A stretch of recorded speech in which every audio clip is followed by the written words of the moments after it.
Kita bukan korban, tapi pemahat diri kita sendiri. Kita hidup dalam dunia yang bising, penuh tekanan, kebohongan, dan ilusi. Tapi ketahuilah, yang paling menghancurkan bukan dunia luar, melainkan musuh yang kita pelihara dalam diam. Stoicisme tidak datang untuk menyenangkanmu. Ia datang untuk membakar ilusi yang kau peluk. Ia datang agar kau terbangun dari keterlenaan panjang. Filsuf Stoik bukan hanya pemikir, mereka adalah pejuang sunyi yang menempa diri. Satu-satunya medan tempur yang tak pernah tidur, diri sendiri. Dan hari ini, kita akan mengungkap 5 musuh dalam diri yang diam-diam mencuri ketenangan kita. Dan kita akan menantangnya dengan pedang logika, dengan tameng ketabahan. Dapatkan ketenangan batin dari Filosofi dalam tiap minggunya. Klik subscribe sekarang dan izinkan kami menemanimu dalam perjalanan batin yang sunyi namun kuat.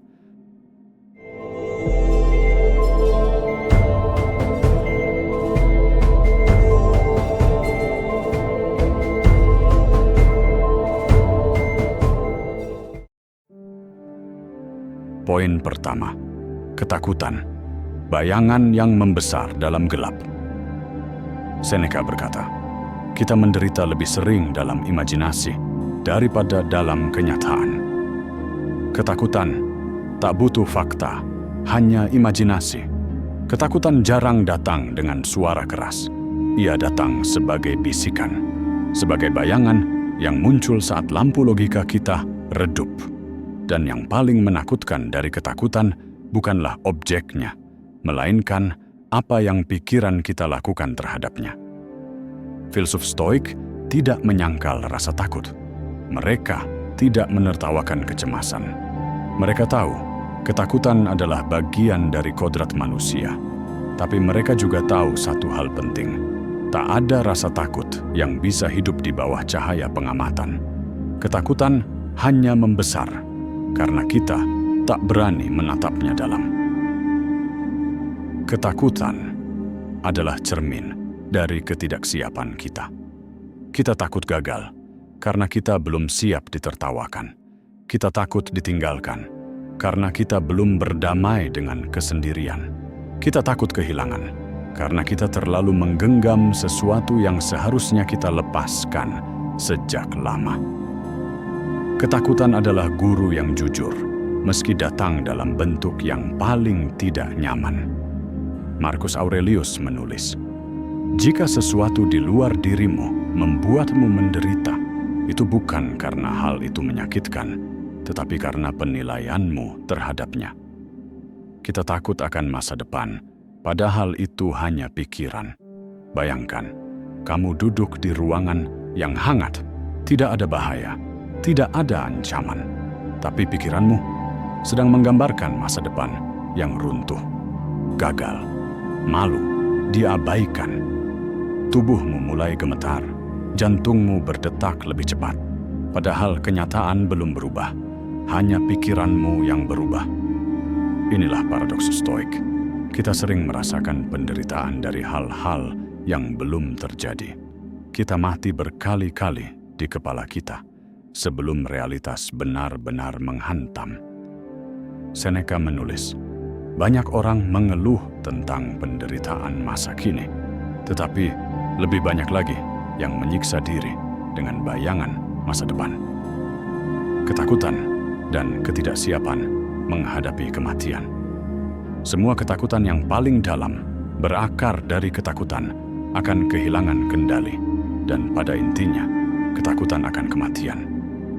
Bukan hanya kematian fisik, tapi kematian reputasi, kematian hubungan, kematian makna hidup.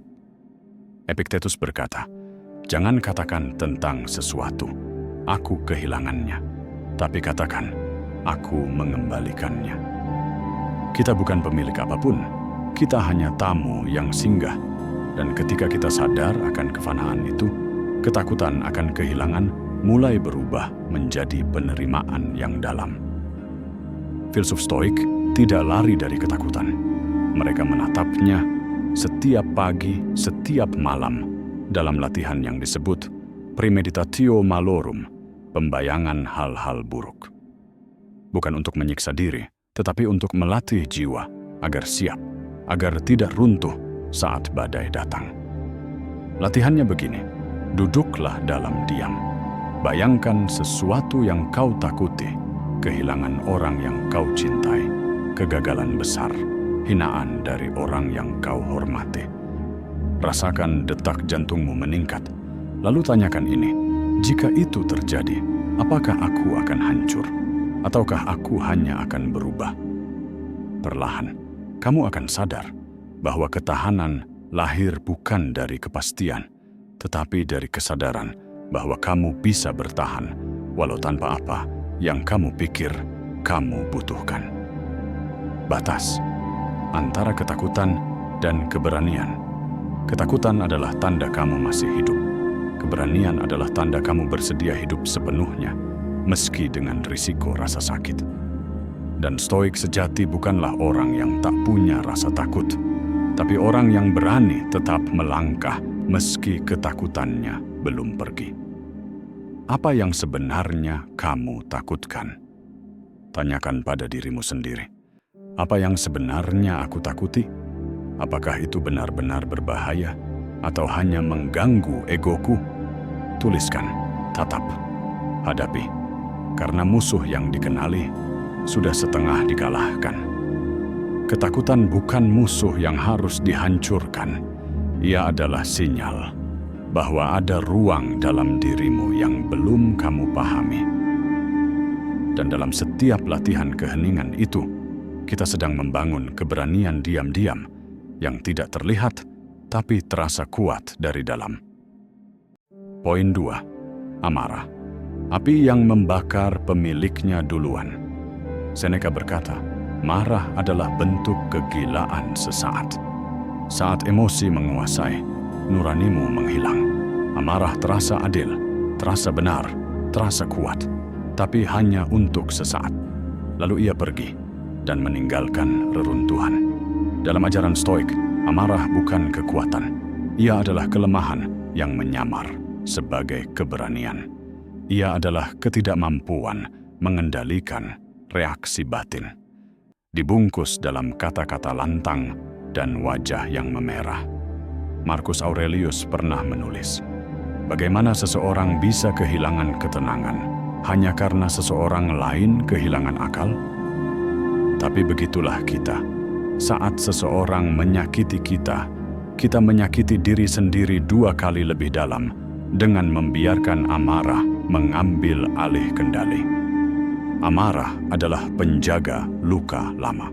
Ia muncul bukan karena orang lain berkata kasar, tetapi karena ada bagian dalam diri kita yang belum selesai, belum sembuh, belum stabil. Seseorang tidak menghormati kita, kita marah karena dalam hati kita tidak yakin kita layak dihormati. Seseorang mengabaikan kita, kita terbakar karena dalam hati kita belum damai dengan kesendirian. Kita menyalahkan orang luar, padahal amarah adalah gema dari trauma yang belum kita hadapi.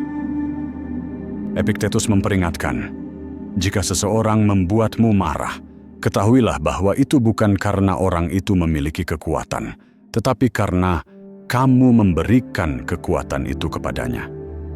Kita memberi kendali penuh kepada dunia luar. Kita menjadi budak dari tindakan orang lain. Filsuf stoik percaya, jika musuh bisa membuatmu marah, mereka sudah menang. Bukan karena kata-katanya tepat sasaran, tapi karena kamu menunjukkan bahwa ketenanganmu mudah dicuri. Latihan stoik, diam sebelum membalas. Salah satu latihan utama para filsuf stoik adalah latihan menunda respon. Kita tidak harus menjawab segera. Kita tidak harus membela harga diri seketika. Kita tidak harus membalas hinaan dengan suara yang lebih keras. Marcus Aurelius berkata, saat kamu marah, berhentilah berbicara. Dalam keheningan, akal kembali hadir. Dalam jeda, emosi menemukan ruang untuk reda. Latihannya sederhana namun radikal. Saat amarah muncul, Berhenti. Hitung napas sampai 10. Tanyakan, apakah aku ingin memperburuk luka atau menyembuhkannya? Amarah adalah api. Ia bisa menyalakan, tapi juga bisa membakar rumah sendiri. Api bisa berguna, ia bisa menghangatkan. Tapi bila dibiarkan menyala tanpa kendali, ia akan menghanguskan segalanya, termasuk kita. Begitulah amarah. Jika diarahkan dengan latihan batin, ia bisa menjadi sumber kejelasan dan batasan. Tapi jika dilepas tanpa pengawasan, ia akan merusak relasi, reputasi, dan bahkan kedamaian jiwa kita sendiri. Stoik bukan tentang menekan amarah. Stoik adalah tentang mengubah reaksi menjadi pilihan sadar. Reaksi yang tepat adalah kekuatan, bukan diam yang menyerah. Banyak yang salah paham, mengira bahwa tidak marah, lemah. Padahal mengendalikan amarah adalah latihan berat. Butuh kekuatan batin luar biasa untuk tetap tenang ketika diserang. Seneca berkata, tak ada yang lebih mulia daripada membalas kebencian dengan ketenangan. Siapa yang sedang kau lawan saat kau marah? Tanyakan pada diri, apa sebenarnya yang membuatku marah? Apakah aku benar-benar membela kebenaran, atau hanya membela egoku yang tersinggung? Apa yang lebih penting, menang berdebat, atau menjaga kedamaian batin? Kita harus memilih, menjadi benar dalam debat, atau menjadi damai dalam hidup. Amarah adalah ujian ketenangan. Ia datang bukan untuk dituruti, tetapi untuk diuji. Dan setiap kali kita mampu duduk diam, tanpa terbakar oleh api emosi, kita sedang menempa jiwa menjadi kuat. Amarah adalah api, tapi ketenangan adalah tanah tempat kita berpijak, dan tanah tidak takut pada api. Dalam latihan itu, dalam keheningan itu, kita bukan lagi reaktor, kita jadi pemilih, kita jadi pemilik diri. Dan itulah kemenangan stoik sejati, menguasai medan perang dalam hati sebelum dunia mencoba mengacaukannya. Poin 3, penyesalan. Rantai tak terlihat yang menahan langkah. Marcus Aurelius berkata, masa lalu tidak ada lagi, dan masa depan belum datang, hanya sekarang yang ada dalam kekuasaan kita. Luka yang kita gosok sendiri. Ada luka yang sembuh karena waktu, dan ada luka yang terus berdarah karena kita menggosoknya setiap hari. Itulah penyesalan. Ia bukan racun yang diberikan orang lain. Ia adalah racun yang kita telan sendiri, perlahan dalam diam. Filsuf Stoik memahami ini bukan sebagai kelemahan, tapi sebagai kebodohan yang bisa dilatih agar tidak berulang. Karena sesungguhnya, penyesalan adalah bentuk pemberontakan terhadap realitas. Kita tahu masa lalu tak bisa diubah, tapi kita terus mencoba membangunnya kembali dalam pikiran. Kita terjebak dalam pengulangan. Andai saja aku berkata lain, andai saja aku tak pergi, andai aku lebih sabar, lebih bijak, lebih berani. Tapi Stoik tidak hidup dalam andai. Stoik hidup dalam apa yang bisa kita lakukan hari ini, di sini. Epictetus menulis, jangan menyesali hal-hal yang bukan dalam kendalimu. Penyesalan adalah penolakan terhadap takdir yang telah selesai. Mengapa kita sulit meninggalkan penyesalan? Karena penyesalan adalah cermin ego yang retak. Ia menunjukkan bahwa kita pernah lemah, bahwa kita pernah ceroboh, bahwa kita tidak sebijak yang kita kira. Dan ego kita tidak menyukai bayangan itu. Jadi alih-alih menerima dan melanjutkan, kita menyiksa diri dalam pengulangan mental. Kita berharap secara diam-diam masa lalu bisa diberi kesempatan kedua. Padahal waktu tidak menoleh ke belakang, hanya kita yang terus menengok. Seneca mengajarkan, kita harus hidup seolah setiap hari adalah hari terakhir. Maka, tak ada lagi waktu untuk penyesalan. Hanya ada waktu untuk memperbaiki langkah. Stoik tidak menghapus penyesalan. Mereka mengubahnya menjadi arah, menjadi fondasi tindakan baru, menjadi jalan agar kesalahan lama tidak membentuk masa depan yang serupa. Latihannya, duduk, ambil satu penyesalan terbesarmu, tulis secara jujur. Apa yang sebenarnya terjadi? Apa yang aku pelajari? Apa yang tidak akan aku ulangi lagi? Dengan begitu, penyesalan berhenti jadi racun dan berubah menjadi kompas. Marcus Aurelius pernah bertanya pada dirinya sendiri, "Jika kamu malu dengan masa lalu, mengapa tidak hidup hari ini dengan cara yang akan kamu banggakan besok?" Itulah intinya. Kita tidak bisa mengulang waktu, tapi kita bisa menghentikan siklus luka yang sama. Berdamai bukan berarti melupakan. Berdamai adalah menerima bahwa versi dirimu di masa lalu melakukan apa yang ia bisa dengan kesadaran yang ia punya saat itu. Beberapa orang tenggelam dalam penyesalan, bukan karena menyesal, tapi karena ingin masa lalu mereka lebih sempurna. Mereka tidak bisa menerima bahwa mereka pernah kecil, pernah keliru, pernah gagal. Dan itu adalah arogansi dalam bentuk halus. Stoik membongkar itu semua. Engkau pernah salah, itu manusiawi. Tapi jika engkau tidak bertindak untuk berubah, itu kesia-siaan. Apa yang masih kamu penjarakan dalam pikiranmu? Tanyakan, kesalahan mana yang belum aku ampuni dalam diriku sendiri? Apa pelajaran yang selama ini aku tolak dari penyesalan itu? Apa satu tindakan nyata yang bisa aku lakukan hari ini untuk keluar dari bayangan itu? Penyesalan bisa mengurungmu atau membebaskanmu, tapi kuncinya selalu ada di tanganmu. Dan saat kamu memilih untuk mengambil pelajaran dan melangkah maju tanpa menoleh setiap detik, saat itulah jiwamu mulai merdeka. Penyesalan bukan untuk dilestarikan, tapi untuk dilampaui. Dan dalam keberanian untuk memaafkan diri sendiri, terdapat kekuatan stoik yang sejati. Bukan mengubah masa lalu, tapi menebusnya lewat hidup yang lebih terarah. Poin 4. Keinginan berlebihan. Lubang tak berdasar dalam jiwa. Seneca berkata, orang yang paling miskin adalah dia yang selalu menginginkan lebih. Kita tidak lapar. Kita haus akan kepastian. Kita mengira kita lapar akan pencapaian, uang, cinta, status, pengakuan. Tapi yang sebenarnya kita cari adalah kepastian batin. Dan ketika kita tak menemukannya dalam diri, kita mulai mencarinya dalam bentuk-bentuk duniawi.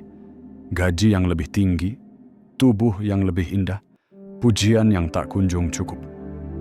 Keinginan tidak salah, tapi saat ia tak terkendali, ia berubah menjadi rantai tak kasat mata yang membuat kita selalu merasa kekurangan, meski sudah memiliki segalanya. Filsafat Stoik tidak mengajakmu jadi pengemis hidup sederhana. Bukan itu intinya. Mereka justru bertanya, apakah yang kau kejar benar-benar milikmu? Atau hanya dorongan egomu untuk merasa lebih berarti? Epictetus menjelaskan, kita diperbudak oleh hal-hal yang kita kira kita butuhkan. Dan di sanalah letak luka kita. Keinginan yang tidak diuji menjadi ilusi kebebasan. Kita merasa sedang memilih, padahal kita sedang dikuasai oleh rasa kurang.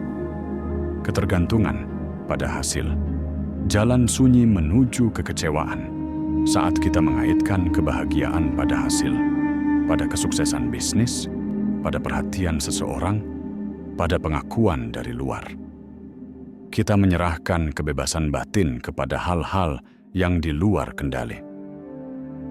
Marcus Aurelius menulis, jika kamu tergantung pada sesuatu yang bisa hilang, kamu tidak benar-benar memiliki itu. Kamu hanya meminjamnya. Dan ketika pinjaman itu ditarik oleh waktu, kita pun runtuh bersama kehilangan itu.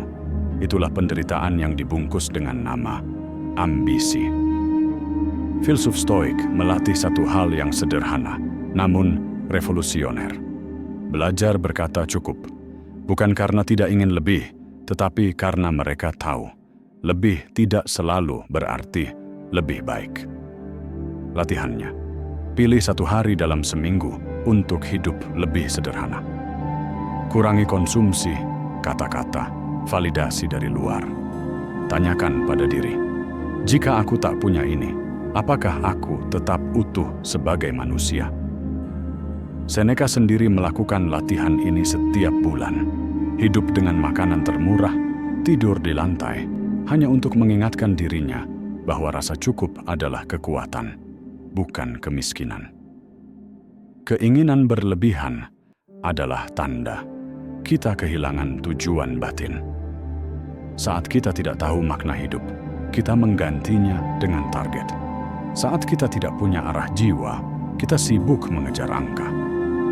Kita bekerja tak kenal waktu, bukan karena kita mencintai pekerjaan itu, tapi karena kita takut merasa hampa saat berhenti. Stoik tahu, ketenangan sejati bukan dari pencapaian luar, tapi dari kedalaman dalam. Apa yang sebenarnya kamu cari? Apakah kamu benar-benar menginginkan harta itu, atau rasa aman yang kamu kira datang bersamanya? Apakah kamu mengejar cinta atau validasi bahwa kamu layak dicintai? Apakah kamu ingin terkenal atau hanya ingin didengar oleh dirimu sendiri? Keinginan yang belum dipahami akan mengendalikan kita tanpa kita sadari. Stoik mengajarkan, kalau kamu tidak mengisi dirimu dengan nilai-nilai yang kokoh, kamu akan mengisinya dengan segala hal yang bersinar, tapi tak bermakna. Keinginan yang tidak dibatasi akan menggali lubang yang semakin dalam, dan suatu hari kamu akan jatuh ke dalamnya dan tak tahu lagi siapa kamu sebenarnya. Keinginan adalah api. Ia bisa menerangi arahmu atau membakar seluruh jiwamu bila tak dijaga.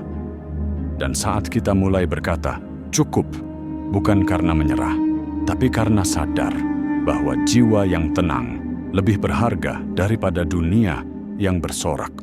Saat itulah kita merdeka. Kita menjadi kaya, bukan saat kita memiliki banyak, tetapi saat kita butuh lebih sedikit. Seneca. Di dalam keheningan itu, kita menemukan bahwa apa yang kita cari selama ini sudah ada dalam diri yang diam, yang hadir, yang penuh. Poin 5. Penghindaran diri. Diam saat harus hadir. Marcus Aurelius berkata, orang yang lari dari dirinya sendiri akan menemukan kehampaan dimanapun ia pergi. Kita ada, tapi tidak hadir. Dunia memuji kita karena sibuk, karena terus bergerak, terus bekerja, terus terhubung. Tapi mari kita jujur, berapa kali kita hadir sepenuhnya dalam hidup kita sendiri? Berapa kali kita benar-benar duduk dengan rasa takut, dengan luka, dengan pertanyaan batin? Atau justru, tanpa sadar, kita telah menjadi ahli dalam satu hal, menghindari diri sendiri. Kita menyibukkan diri, kita berlarian dari satu notifikasi ke notifikasi lain, dari satu pencapaian ke pencapaian berikutnya. Tapi jauh di dalam, ada ruang kosong yang tidak berani kita masuki. Kenapa? Karena kita takut akan apa yang akan kita temui di sana. Suara luka lama, bayangan keputusan buruk, gema penyesalan yang belum diredakan, dan pertanyaan eksistensial yang kita tutupi dengan tawa palsu. Stoik menyebut ini sebagai musuh paling halus dan paling licik. Filsuf Stoik percaya, musuh yang paling berbahaya bukanlah emosi keras, tapi penghindaran yang halus. Penghindaran membuat kita terlihat baik-baik saja, tapi hanya karena kita belum duduk diam cukup lama untuk mendengar kebenaran. Epictetus berkata, jika kamu ingin menjadi bebas, jangan berpura-pura. Berdirilah di hadapan dirimu sendiri. Apa yang kita takut hadapi saat sendirian? Banyak dari kita takut akan kesepian, tapi lebih dalam dari itu, kita takut akan diri kita sendiri saat sendirian. Takut menghadapi bahwa hidup kita berjalan di atas pondasi yang kita tidak benar-benar pahami. Takut sadar bahwa banyak keputusan dibuat bukan karena nilai, tapi karena tekanan. Takut melihat bahwa versi diri kita di luar sudah terlalu jauh dari yang ada di dalam. Stoik berlatih kehadiran dengan radikal, bukan meditasi untuk relaksasi, tapi meditasi untuk konfrontasi. Duduk diam, tanpa suara, tanpa tugas, tanpa tujuan. Dan biarkan suara di dalammu keluar. Biarkan ketidaknyamanan muncul. Biarkan pertanyaan menghantammu. Apa yang sebenarnya aku rasakan? Apa yang sudah lama aku abaikan? Apa yang belum aku maafkan? Karena diri yang tak pernah didengarkan akan menjadi rumah yang runtuh diam-diam. Ketika kita terlalu lama menghindari diri, jiwa mulai lelah memanggil. Dan saat tubuh mulai berbicara lewat kelelahan, insomnia, atau kehampaan tak jelas, kita salah mengira itu sebagai hal wajar. Padahal itu adalah alarm batin, tanda bahwa kita sudah terlalu lama pergi dari rumah sejati kita, kesadaran diri. Penghindaran membuat kita tidak pernah benar-benar hidup. Kita hanya berjalan otomatis, melakukan rutinitas seperti zombie, tersenyum di luar, mati rasa di dalam. Marcus Aurelius mengingatkan, jangan mati sebelum benar-benar hidup. Apa yang belum kamu hadapi dalam dirimu? Tanyakan, bagian mana dari diriku yang selalu aku hindari? Apa yang aku takut temui dalam diam? Apa hal yang jika aku akui bisa mengubah hidupku hari ini? Melatih keberanian untuk duduk diam bersama dirimu sendiri, tanpa kabur, tanpa gangguan. Karena dari sanalah pintu pemulihan dibuka. Penghindaran tidak selalu berarti kita lemah. Terkadang itu hanya berarti kita belum diajari bagaimana caranya hadir dengan diri sendiri. Tapi sekarang kamu tahu bahwa lari dari diri sendiri hanya memperpanjang penderitaan. Dan hanya ketika kamu berhenti, ketika kamu duduk diam, menatap ke dalam, kamu menemukan bahwa dirimu tidak seburuk yang kamu takutkan. Diri yang kamu hindari adalah satu-satunya pintu menuju kedamaian. Dan di balik pintu itu, bukan kekacauan yang menunggu, tetapi jiwa yang selama ini hanya ingin didengar. Dengan mengenali kelima musuh dalam diri ini, kita tidak sedang berperang dengan dunia, kita sedang menyelamatkan diri dari reruntuhan batin yang kita biarkan terlalu lama. Tidak ada yang hancur sepenuhnya jika masih bisa memilih untuk berdiri. Kita semua punya musuh, tapi mereka tinggal di dalam. Kita mengira musuh kita adalah dunia yang bising, orang yang mengecewakan, kegagalan yang datang tiba-tiba. Tapi hari ini kita tahu yang lebih menyakitkan, musuh sejati tinggal dalam diri. Ketakutan membuat kita kecil sebelum semesta menjatuhkan kita. Amarah membakar jiwa kita sebelum menyentuh lawan kita. Penyesalan menyeret kita kembali pada hari-hari yang sudah mati. Keinginan berlebihan mengosongkan kita walau terlihat penuh. Penghindaran diri membuat kita asing bahkan pada diri sendiri. Dan di hadapan mereka, kita merasa rapuh, kosong, kalah. Tapi justru disitulah keindahan latihan stoik dimulai. Filsafat bukan pelarian, tapi api yang menerangi ruangan terdalammu. Filsafat stoik bukan untuk menghibur. Ia tidak datang untuk memeluk, tapi untuk membangunkan. Ia berkata, bangun, dunia tidak akan menenangkanmu. Maka, latihlah dirimu agar tidak lagi bergantung padanya.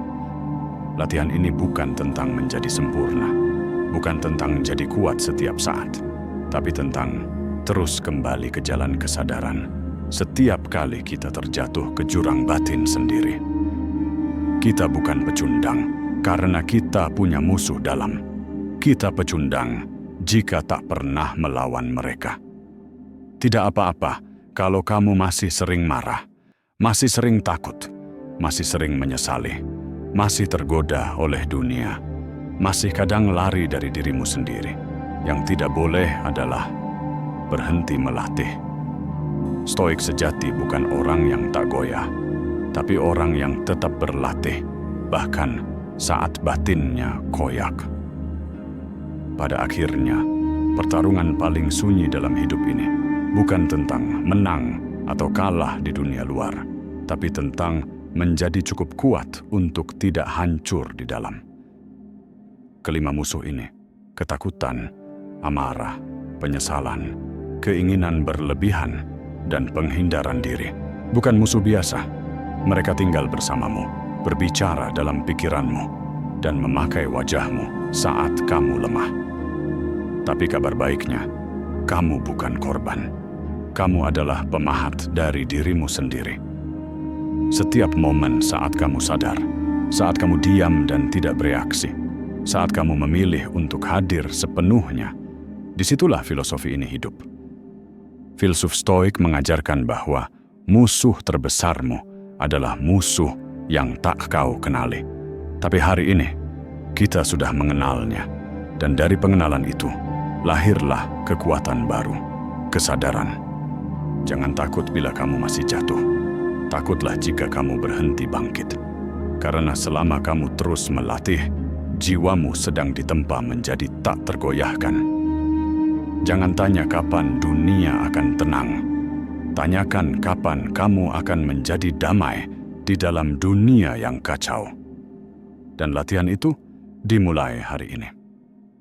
Kalau latihan ini menyentuh batinmu, bantu kami tumbuh.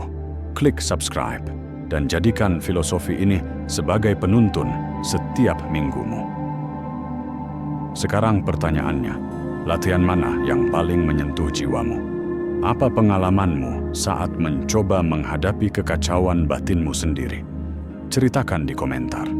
Suaramu mungkin jadi cahaya untuk jiwa lain yang masih tersesat.